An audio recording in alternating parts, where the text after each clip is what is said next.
Muchas veces queremos alcanzar grandes cosas, metas que tenemos en nuestra mente, en nuestro corazón, y suele pasar que no llegamos a alcanzarlas, no las podemos lograr. En el Señor, para poder lograr las grandes cosas, hay que poner un especial cuidado y atención en las cosas pequeñas. En Mateo 25, versículo 33, el Señor dijo: bien, buen siervo y fiel, sobre poco has sido fiel, sobre mucho te pondré, entra en el gozo de tu Señor. Esas palabras fueron dichas a básicamente 3 siervos, ¿no?, que recibieron, yo diría, una encomienda de parte del Señor. Y de los 3, 2 cumplieron cabalmente, ocupándose de eso que Dios le dio. Y cuando rindieron cuenta de su ocupación y de lo que ellos hicieron con lo que Él les había dado, y lo habían multiplicado al 100%, entonces Jesús, cuando les pide cuenta, o el Señor cuando les pide cuenta, les dice estas palabras: bien, buen siervo, en lo poco has sido fiel, sobre mucho te pondré. El tercero en cuestión, que fue el que recibió también de parte del Señor o de su Señor, cuando le pide cuenta el Señor, le dice: mire, yo sabía que usted es muy severo, que trata de cosechar donde no sembró, entonces lo que tuve miedo, lo que hice fue esconder, y aquí tiene lo que es suyo. El Señor se enojó. No le dio palabras de aprobación, sino todo lo contrario. Yo creo que necesitamos valorar lo que Dios nos ha dado. Yo sé que a veces cuando venimos al camino del Señor y tenemos que comenzar nuestra vida cristiana, nuestra vida de servicio, y cuando el Espíritu Santo comienza a tocar nuestra vida, allí comenzamos a pensar: ay, yo quisiera tener tal ministerio, quisiera hacer tal cosa, y ahí empiezan nuestros pensamientos muchas veces. Y pasamos por alto muchísimas cosas que el Señor nos habla, nos dice y nos entrega para que nosotros nos ocupemos de ellas realmente con interés, con dedicación y con responsabilidad. Qué importante que le demos realmente a las cosas pequeñas, a las cosas que nos parecen que son insignificantes, el valor que correspondan. Porque para el Señor es muy importante este tema. Empecemos desde lo poco y seguramente el Señor nos llevará de eso poco a lo mucho. Sobre poco has sido fiel, sobre mucho te pondré, le dijo el Señor. Cuando nosotros vemos el obrar de Dios aún en la creación, cuando leemos Génesis capítulo 1 y capítulo 2, versículos del 1 al 3, nosotros vemos que hay como una progresión. El Señor empieza de menor a mayor, ¿no? ¿Ustedes no creen que el Señor con un chasquido de sus dedos podría haber creado todo junto? ¿Sí o no? Sí, podría haber creado todo junto, todo de una vez. Sin embargo, cuando ustedes leen detenidamente, yo no lo voy a leer ahora porque si no se alargaría mucho el mensaje, pero si ustedes, que seguramente lo leyeron más de una vez, piensan en ese texto y luego lo leen detenidamente, se van a dar cuenta que Dios fue obrando. Amén. Y fue añadiendo. Tuvo su tiempo para poder crear todo lo que Él realmente quería crear, que fue y es lo que hoy vemos y lo que sabemos que el Señor hizo. El Señor empezó de la nada, porque donde no había nada, el Señor dijo la palabra y ahí comenzó a suceder. Pero el Señor empezó ahí. A veces nos cuesta empezar de a poco. Nos cuesta entender que cuando comenzamos a servir al Señor y en el ministerio cristiano y en el servicio cristiano y en nuestra vida cristiana, seguramente hay un camino que tiene un comienzo y tiene una progresión. Y a medida que vamos avanzando, entonces sí, vamos creciendo. Y seguramente si nos mantenemos en la voluntad del Señor, alcanzaremos aquel designio o propósito que el Señor tiene para nuestra vida, que seguramente es grande en relación con lo que somos nosotros. Pero muchas veces la inquietud que viene a nuestra vida, ¿cuántas personas hay que comienzan el camino del Señor y enseguida parece que se desenfocan y no pueden estar en ningún lugar? Porque parece que todo es poco, que está como para cosas mayores, ¿no? Para cosas mayores. Hace muchos años atrás una persona se acercó y me dijo, pastor, yo quiero ser pastor. Le digo, muy bien, me parece muy lindo, muy bueno el deseo, el anhelo de poder ser siervo de Dios, pastor. Él no había comenzado ni siquiera a servir al Señor en nada. Entonces lo orienté para que se pudiera unir al grupo, en aquel entonces, hace muchos años, de varones y que pudiera de esa manera comenzar a trabajar. Y me dijo, no, yo quiero que usted me dé una credencial y yo la quiero ser pastor. Y yo le dije, mire, eso no es posible, porque primeramente que el llamado es de Dios. Y quien confirma ese llamado es Dios en la vida de la persona.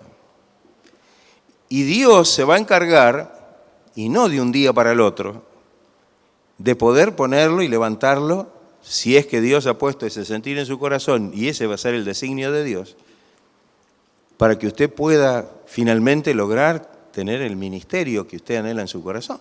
Buena cosa, dice la Biblia, es el anhelar el obispado, ¿no? El pastorado, sí, es muy bueno. Pero hay un trecho, hay un camino que recorrer. Y allí es donde Dios va tratando con cada uno de nosotros. Y es un ir de menor a mayor. Y un esperar el tiempo que Dios tiene, el tiempo de Dios para nuestra vida y para que de esa manera se pueda manifestar la voluntad de Dios sobre nuestra vida. En el Nuevo Testamento, el ejemplo más importante de lo que estamos hablando es la figura de nuestro Señor Jesucristo. Y esto nos llama poderosamente la atención. Cuando leemos en Isaías 11:1, dice el texto, saldrá una vara del tronco de Isaí, y un vástago retoñará de sus raíces. ¿A quién se estaba refiriendo esta profecía?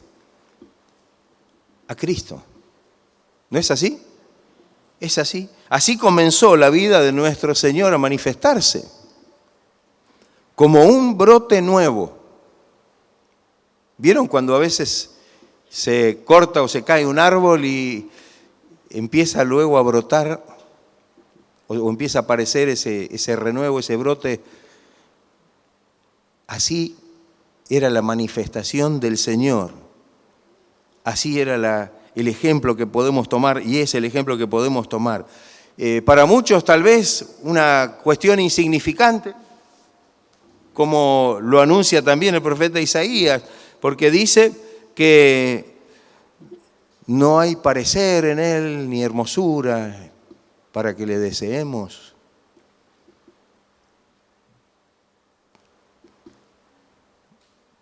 Qué importante tal vez empezar a analizar esto.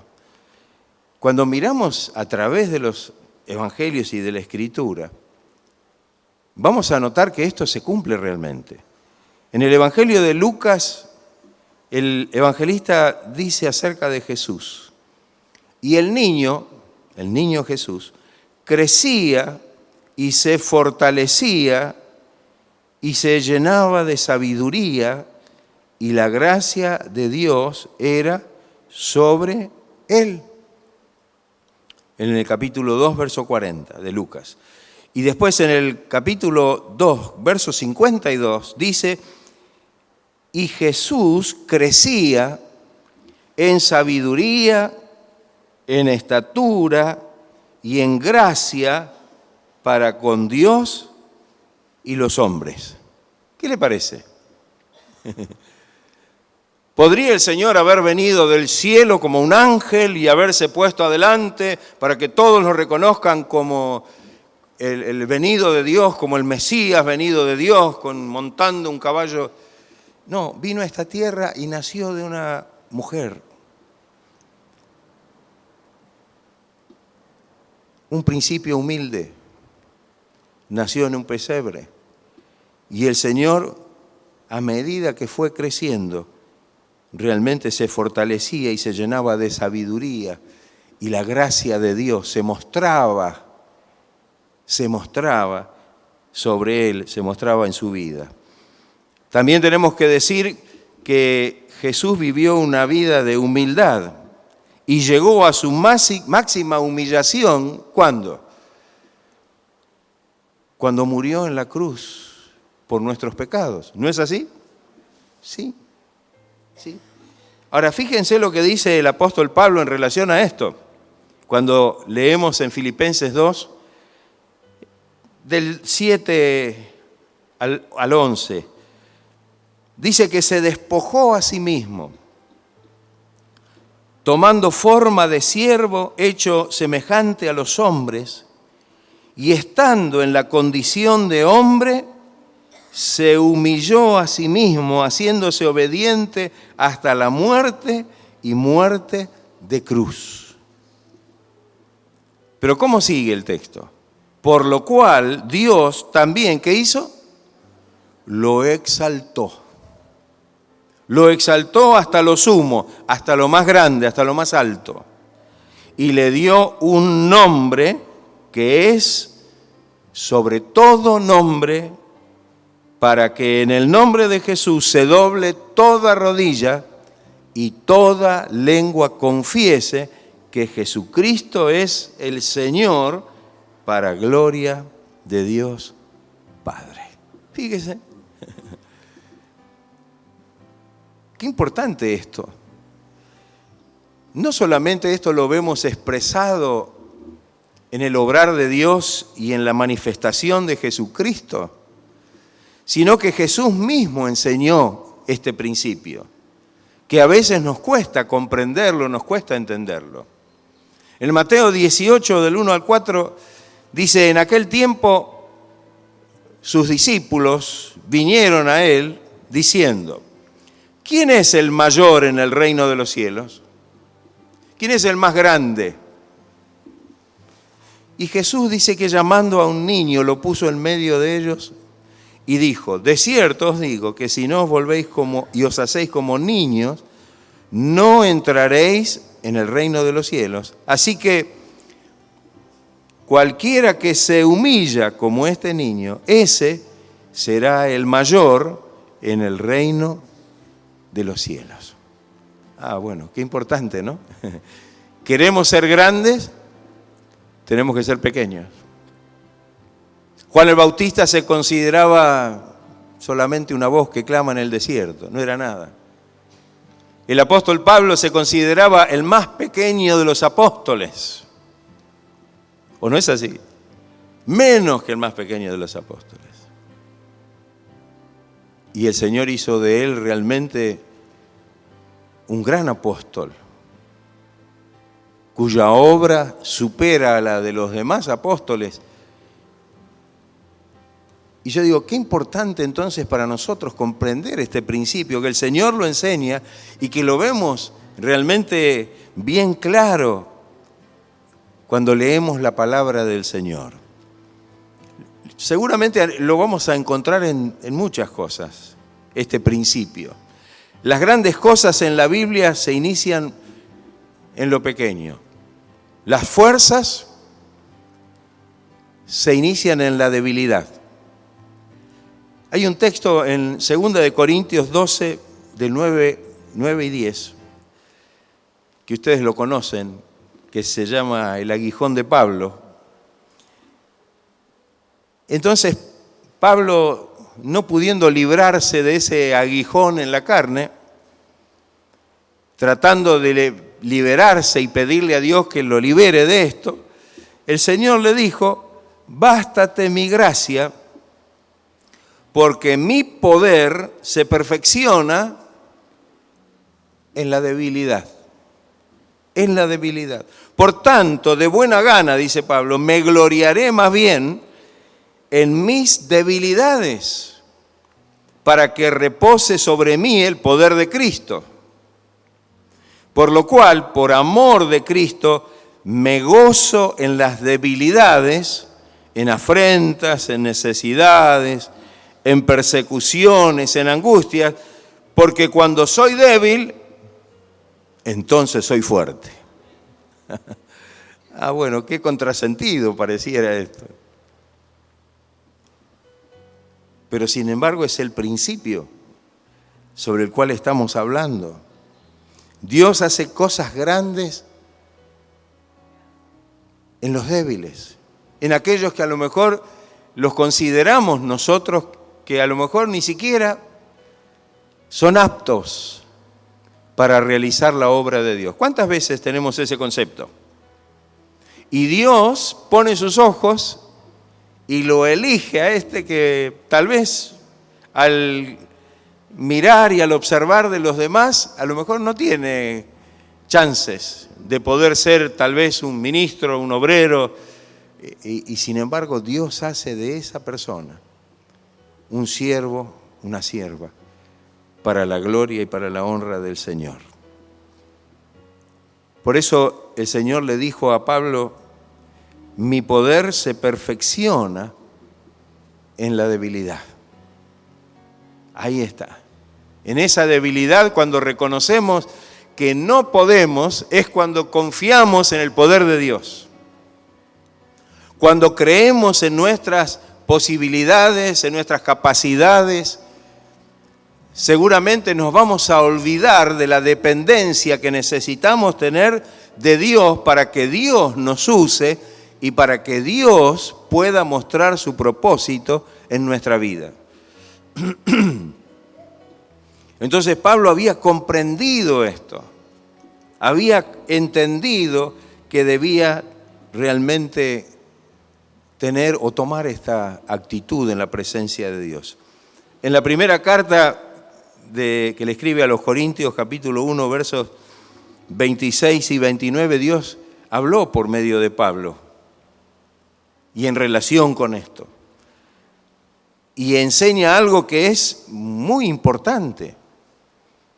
Dice 1 Corintios 1, 26 al 29, pues mirad, hermanos, vuestra vocación, que no sois sabios según la carne, no sois sabios, ni muchos poderosos, ni muchos nobles, y aquí viene, sino que lo necio del mundo escogió Dios. ¿Qué le parece? Lo necio del mundo escogió Dios para avergonzar a los sabios. Y lo débil del mundo escogió Dios para avergonzar a lo fuerte.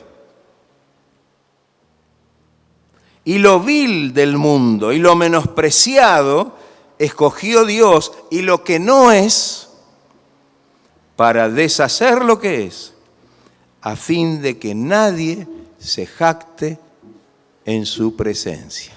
¿Qué le parece? Qué importante esto, ¿no? Qué importante. poder comprender que Dios elige, como dice acá, lo débil, lo vil, lo menospreciado, lo que no es, y hace de esto algo para la gloria y para la honra de su nombre. A veces pensamos que aquellas personas que tienen grandes capacidades naturales y son tan sabios en la mente y tan poderosos en su vida, a lo mejor podrían ser instrumentos tan importantes y valiosos en las manos del Señor, y resulta que el Señor llama a alguien que no tiene ninguna de esas cualidades. Y que aún a los ojos de los demás ni siquiera tendría opción para poder realmente ser una persona que Dios pueda utilizar para un ministerio en la obra de Dios. Por eso que Pablo dice, más bien entonces me voy a gloriar en las debilidades para que entonces repose sobre mí el poder de Cristo. Porque si me glorío en mis fortalezas o en las cosas que a mí me parece que sirven, entonces seguramente voy a quedar descalificado. Y entonces allí sí voy a perder la oportunidad de poder ser realmente un siervo de Dios y poder lograr que los propósitos, que los designios de Dios puedan cumplirse en mi vida. El apóstol tuvo que despojarse de todo. Muchas cosas que para el apóstol eran glorias personales y que lo habían tal vez elevado a una postura de respeto y hasta de admiración en su tiempo, educado a los pies de Gamaliel, era de la tribu de Benjamín, era hebreo de hebreos, en cuanto a la ley era fariseo, había sido circuncidado, o sea, las tenía todas a favor. Y Pablo llegó a decir que todo eso a él ahora no le servía de nada. Y que todo eso ahora él lo desechaba, lo dejaba de lado, lo tenía como pérdida para ganar a Cristo y ser hallado en él, no teniendo su propia justicia, sino la justicia que es de Dios por medio de la fe en Cristo.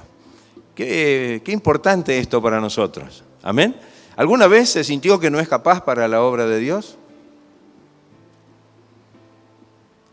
¿O alguna vez se sintió demasiado capaz y a lo mejor se sintió incómodo cuando a lo mejor no estaba por esa capacidad ocupando tal vez un lugar prominente en la obra de Dios? Las dos cosas son malas. Porque si somos incapaces, bueno, como dice Pablo, entonces me voy a gloriar en esa debilidad, porque allí es donde voy a permitir que el Señor muestre su poder y su gloria sobre mi vida.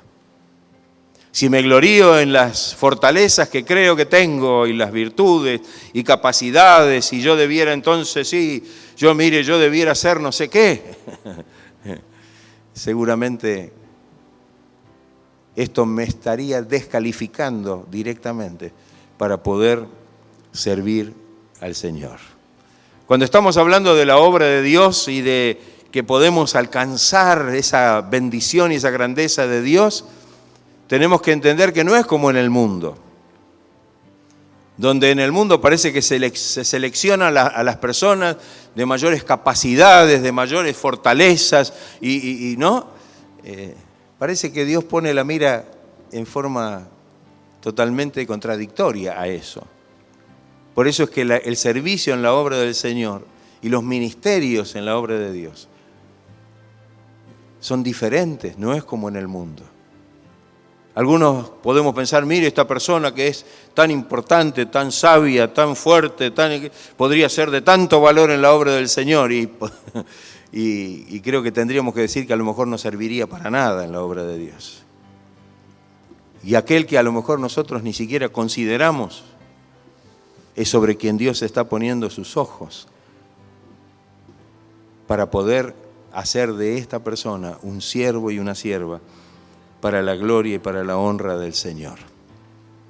Este principio se demuestra en las grandes victorias que Dios nos puede dar con los mínimos recursos.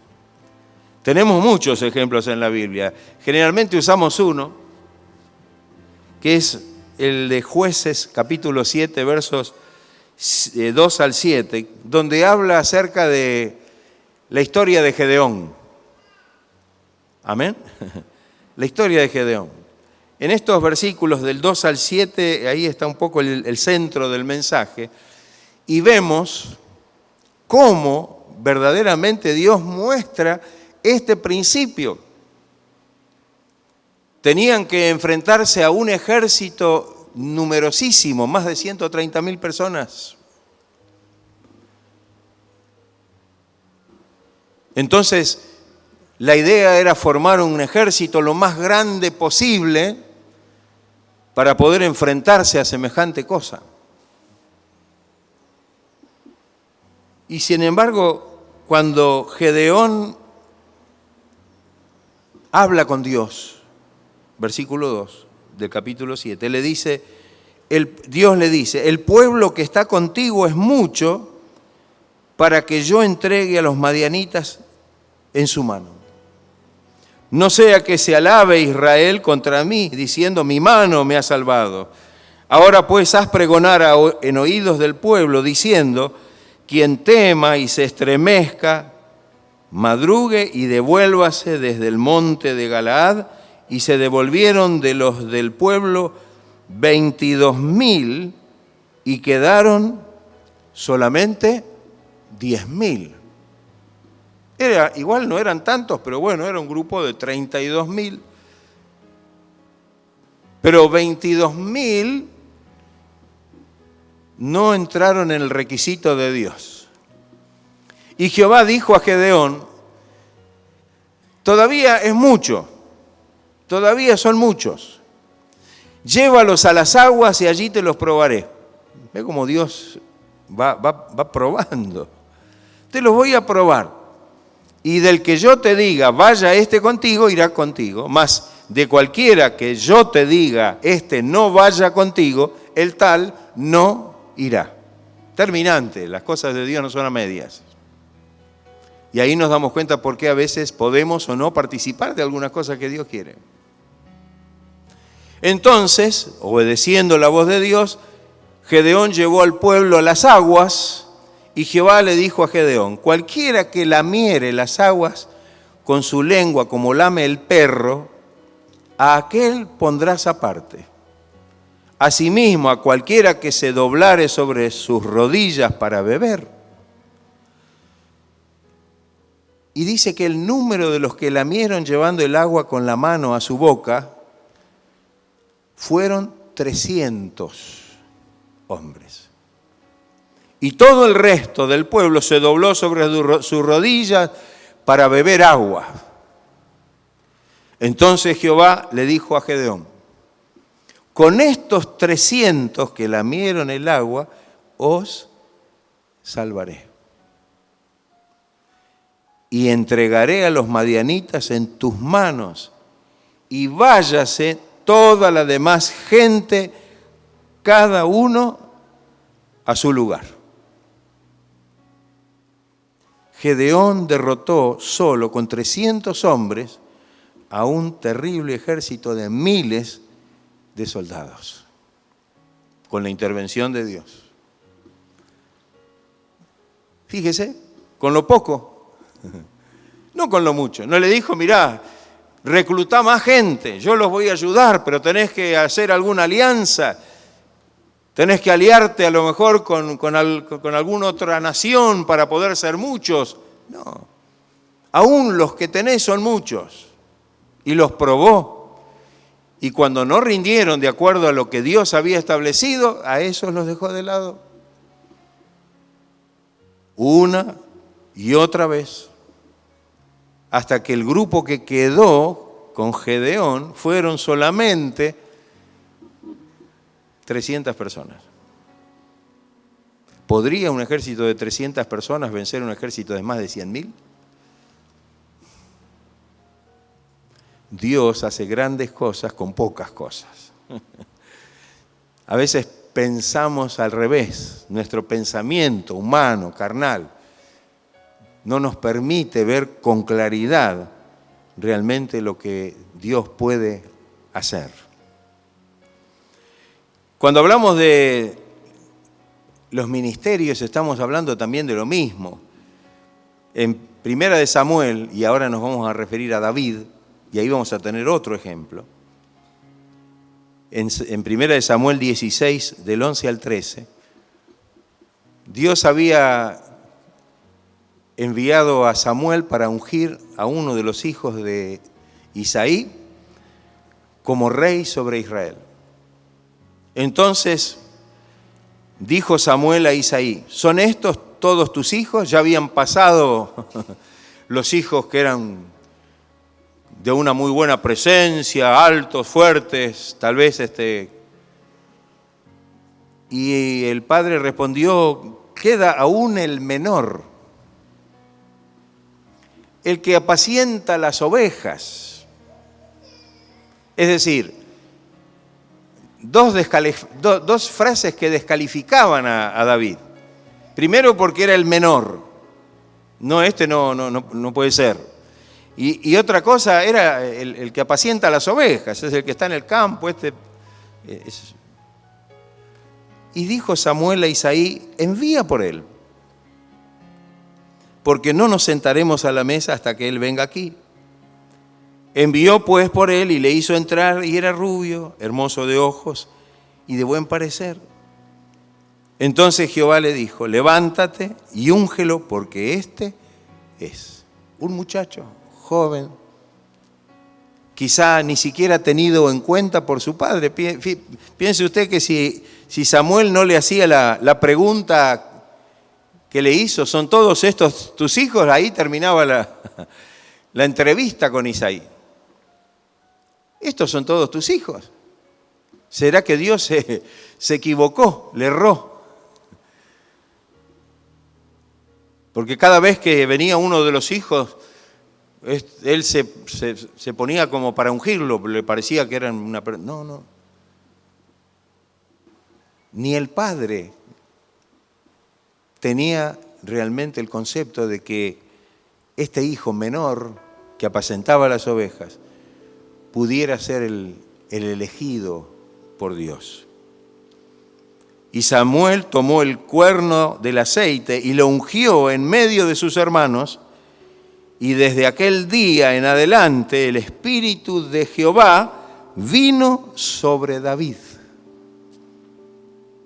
Vino sobre David. David, un niño pastor, el más pequeño de su casa, Dios lo convierte en el rey más memorable y amado de Israel. Y amado de Dios. Qué importante esto, ¿no nos deja esto una lección? Amén.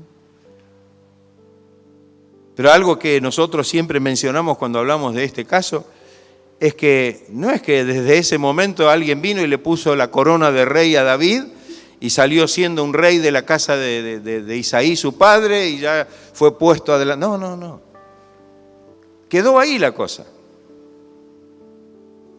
Y ustedes conocen la historia de David. Ustedes conocen que muy lentamente comenzó a entrar en escena David, a pesar de que el Espíritu de Dios ya había venido sobre él desde el momento que fue ungido. Sin embargo, tuvo que pasar por las distintas experiencias, enfrentarse con Goliat, ser perseguido por Saúl, el rey de Israel, que lo quería matar, porque tenía celos de que él fuera realmente el escogido de Dios para suplantarlo. Tuvo que pasar experiencias diversas hasta que finalmente fue reconocido y fue puesto como rey de Israel. Qué importante esto, de menor a mayor, de quien era el menos indicado a ser el que Dios había escogido. ¿Era perfecto David? No. Dios lo eligió porque era una persona perfecta. No. Dios lo eligió. Cuando Dios elige a una persona, nosotros no lo podemos cuestionar. ¿Dios lo eligió a usted? ¿Sí o no? ¿Usted está seguro que Dios lo eligió?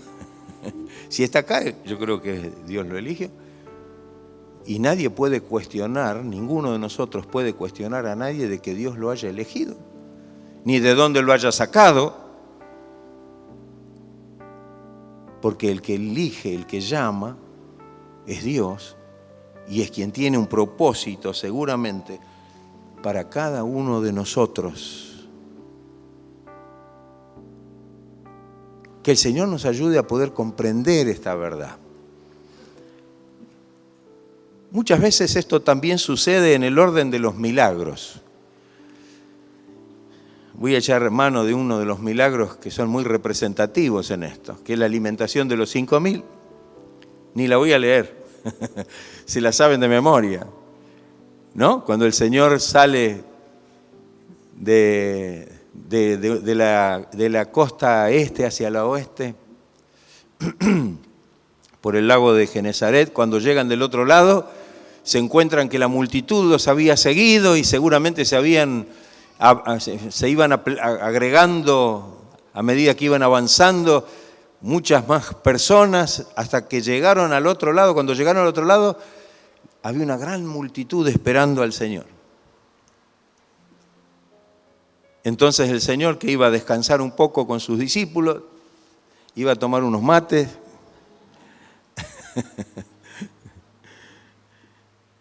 dice que se compadeció el Señor de ellos. Los miró con ojos de amor y vio que eran como ovejas que no tenían pastor, ¿no? Se compadeció. Y entonces les habló. Esperaban recibir su palabra, esperaban recibir, tal vez, muchos estaban con necesidades. Y después que el Señor terminó de ministrarlos, el Señor los mira a los discípulos, porque los discípulos le dijeron: Señor, me parece que es bueno que los despidas, porque estaban en un lugar medio desértico y acá dice no hay nada para comer, no hay nada, y dice están en este lugar, es mejor que los despida para que tengan tiempo de llegar a su casa, de volverse, porque acá no hay nada. Y el Señor les dice a ellos: denle ustedes de comer. ¿Cómo? Sí, denle ustedes de comer. No sé, trato de ponerme en la piel de alguno de los discípulos. ¿Y con qué le vamos a dar de comer a esta gente? ¿De dónde vamos a sacar comida para una multitud? 5.000, sin contar las mujeres y los niños, que siempre son mayoría. Así que si usamos ese principio, que es un principio válido, tenemos que decir que eran más de 10.000 las personas que debían ser alimentadas. Ahora bien, solamente había algo que tenía un muchacho: 5 panes y 2 peces. Poco, ¿le parece? 5 panes y 2 peces. Podría a lo mejor alimentar a una familia tipo. ¿No es así? Apenas. Sin embargo, el Señor multiplicó lo que no era nada para alimentar a esa multitud y los alimentó a todos. Y no solamente se saciaron de comer todos, sino hasta sobraron, dice, 12 cestas llenas. De lo poco o de lo nada, Dios suplió la necesidad que había. ¿Qué le parece? ¿Cuántas veces tenemos poco y decimos esto no me sirve para nada? ¿Le ha pasado? Pero ¿no se le ha ocurrido poner eso en las manos de Dios? Y si lo hizo, ¿no ha visto que Dios, no sé cómo, pero multiplicó para que usted pudiera cubrir la necesidad que tenía en ese momento? Porque Dios no necesita las grandes cosas. Sería muy fácil si allí habría una gran provisión de alimentos, dice, bueno, repártanlo y listo, ya está. No hubiera sido ningún milagro. No era o no hubiera sido una manifestación poderosa ni milagrosa del Señor. Pero este es uno de los milagros más citados de los evangelios. Como el de la pesca milagrosa, que de la nada el Señor les dio una pesca que tuvieron que pedir ayuda para poder levantar los peces, y así todo, eran tantos que parecía que las redes se rompían, ¿no?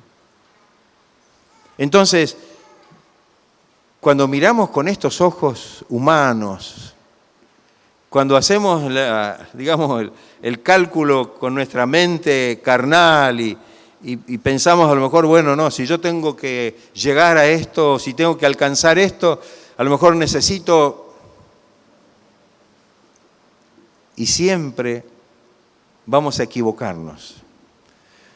Pero cuando no tenemos esos recursos y cuando confiamos en el Señor provee, el Señor abre las puertas de los cielos y derrama bendición abundante en nuestra vida hasta que sobreabunde, dice inclusive la palabra del Señor. ¿Usted lo cree? Amén. ¿Cree este principio de la Biblia, de los evangelios, de la enseñanza de Jesús, de la enseñanza apostólica? Es importante que lo podamos creer. Uno de los casos que también se menciona, del Antiguo Testamento, es el caso cuando Elías estaba con su criado, esperando que Dios hiciera llover, porque hacía 3 años y 6 meses que no llovía después de su última oración. Y allí estaba. Entonces subía él y dice, no, está limpio el cielo, no va a llover. Entonces dice que Elías le dijo a su criado, sube ahora y mira hacia el mar. Y el criado subió y miró y dijo, no hay nada. Y él le volvió a decir, vuelve 7 veces. 7 veces. Ya me duelen las rodillas de subirla hasta arriba en la azotea para poder mirar. Pero dice que a la 7ª vez dijo, ¿qué vio? Una gran tormenta. ¿Dijo eso? No vio una gran tormenta que se venía. Dijo, yo veo una pequeña nube como la palma de la mano de un hombre que sube del mar. Esto fue la respuesta del criado a Elías. ¿Y qué le dijo Elías, un hombre de fe? Ve y di a Acab, al rey, unce tu carro y desciende para que la lluvia no te ataje. Y aconteció, estando en esto, que los cielos de repente se oscurecieron con nubes y viento y hubo una gran lluvia. ¿Qué le parece? ¿Cuál fue el inicio del milagro? ¿Cuál fue el inicio del milagro? Una pequeña nube en el horizonte. Señor, yo te pedí una gran lluvia y Señor, lo único que veo. Pero para Elías fue suficiente entender que ahí estaba la respuesta de Dios. Si creemos en la manifestación y aún en lo poco, Dios puede hacer cosas grandes. ¿Se anima a creer esto? ¿Se anima a usar la fe? Lo último que quiero decir es que yo mencioné recién la fe. ¿Y el Señor qué dijo de la fe? ¿Con qué comparó a la fe? Con la semilla de mostaza, que es una semilla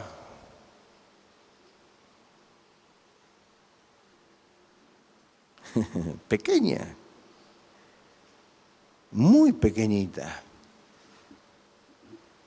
pero que cuando la usamos podemos ver cosas grandes y decirle a este monte que se eche al mar y se echará. Una semilla de mostaza. Señor, ayúdanos para que podamos comprender tu obrar. Por eso es que hay mucha gente dando vuelta por muchos lugares buscando cosas espectaculares, cosas grandes para ver, cosas magníficas, decir, bueno, ahí parece que está Dios. Y se están negando a ver el obrar de Dios de la manera que el Señor quiere obrar en nuestra vida y a través de nuestra vida también. Qué importante tal vez para nosotros que podamos recapacitar sobre esto, que podamos tener esto en nuestro corazón y que esto nos ayude verdaderamente a creer que esta es la manera en que Dios se manifiesta y que cuando actuamos en consecuencia, entonces veremos la gloria de Dios manifestada. Amén. Veremos la gloria de Dios manifestada. Muchas veces desechamos esas cosas pequeñas. Muchas veces desechamos la nube pequeña. Muchas veces desechamos los 5 panes y los 2 peces. Muchas veces desechamos eso que nos parece que no, esto no sirve, esto es insignificante, esto parece que no fuera la bendición de Dios. ¿No será que estoy desechando el comienzo de una gran bendición que Dios quiere obrar y derramar sobre nuestras vidas, sobre nuestra iglesia, sobre nuestra comunidad de fe? Que el Señor entonces nos ayude para que podamos verdaderamente abrir nuestro corazón. Amén. Un Dios que obra desde lo más pequeño y que usa lo más pequeño para que su propósito, su gran propósito, pueda ser realmente convertido en una realidad. Que el Señor nos ayude. Hemos visto algunos ejemplos tan claros del obrar de Dios. Que el Señor nos ayude para que entonces podamos ejercitar nuestra confianza y nuestra fe en el Señor. ¿Qué es lo que tiene usted del Señor? ¿Se le parece poco? Va a ser como aquel hombre que le pareció tan poco que fue y enterró lo que el Señor le dio. Esto no me sirve para nada. Mejor lo tengo ahí, que si me lo llega a pedir, voy y se lo devuelvo. Mire, Señor, sírvase. No me sirvió para nada. ¿O estaremos dispuestos a comenzar a actuar por fe y a empezar a ver, como en una especie de proceso de parte de Dios en nuestra vida, los propósitos y las cosas que Dios tiene para cada uno de nosotros? Todo lo que Dios tiene para nosotros nos conduce a algo que es muy grande, que es la gloria de Dios, que es alcanzar la gloria de Dios. ¿No le parece que eso es lo más grande? No hay nada, absolutamente nada en esta tierra, en este mundo, que la aspiración del hombre pueda anhelar, más grande que la gloria de Dios. Y eso es lo que el Señor nos ha prometido. Que el Señor nos ayude, que el Señor nos guíe, que podamos actuar y vivir por fe y que podamos ir creciendo, que podamos ir avanzando y de esta manera que le demos la oportunidad a Dios que obre en nuestra vida para que vayamos alcanzando estas bendiciones, esta gracia de Dios y como punto final, aquella gloria maravillosa que el Señor tiene reservada para cada uno de nosotros. ¿Está usted dispuesto a entender lo que dice la palabra? Vamos a estar de pie y darle gloria al Señor, darle gracias al Señor porque Él a través de la palabra nos habla para que podamos despertar, para que podamos corregir nuestros pensamientos, tal vez lo que nosotros, nuestro parecer, lo que a nosotros nos parece como personas, y que podamos confiar en que realmente Dios es el que hace cosas grandes, aleluya, pero no necesariamente nos va a mostrar cosas grandes de entrada, sino que va a usar lo pequeño, lo que no sirve, lo que nos parece que a lo mejor es despreciable, sin embargo, en las manos del Señor puede ser algo glorioso, algo que honre y que bendiga el nombre del Señor. Dele gracias al Señor, dele gloria a su nombre y esté dispuesto realmente a creer en el Señor, a confiar en el Señor, a permitir que el Señor vaya obrando en su vida, esté agradecido por lo que el Señor ha hecho hasta ahora y comience a obedecer al Señor, comience a proyectarse a través de la fe, aún en estas pequeñas cosas, para que podamos ver cosas mayores y para que un día podamos escuchar esa voz del Señor que nos diga lo que le dijo aquel hombre y aquel siervo, buen siervo fiel. En lo poco fuiste fiel, sobre mucho te pondré, entra en el gozo de tu Señor. Amén.